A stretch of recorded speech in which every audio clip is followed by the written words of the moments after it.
Hello hi friends, ఇవాళ మనం lemon పులిహోర, నిమ్మకాయ పులిహోర కలుపుకోవడం ఎలాగో నేర్చుకుందామా.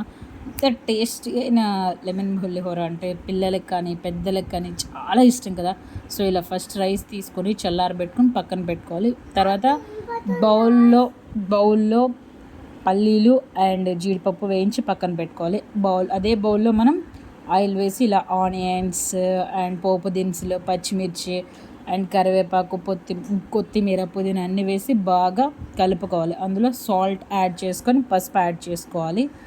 ఇలాగా యాడ్ చేసుకుని మనం ఆల్రెడీ తీసి పెట్టుకున్న రైస్లో కాస్తంత పప్పల పొడి అండ్ నువ్వుల పొడి రెండు రైస్కి బాగా యాడ్ చేసుకుని తర్వాత ఆల్రెడీ మనం పోపు పెట్టుకున్న ఆ పోపుని తీసి ఇందులో వేసుకొని బాగా కలుపుకోవాలి. అలాగే మనం ఆల్రెడీ నిమ్మకాయల నుంచి తీసి పెట్టుకున్న నిమ్మ పులుసుని ఇందులో యాడ్ చేసుకోవాలి.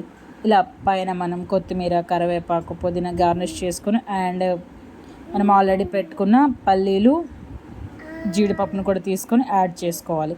చాలా అంటే చాలా టేస్ట్గా ఉంటుందండి. ఇది ఒకసారి ట్రై చేసి చూడండి. This is my channel Sravanthi బండి వ్లాగ్స్. ప్లీజ్ నా వీడియో కనుక మీకు నచ్చితే subscribe and share, like. Thank you so much అండి.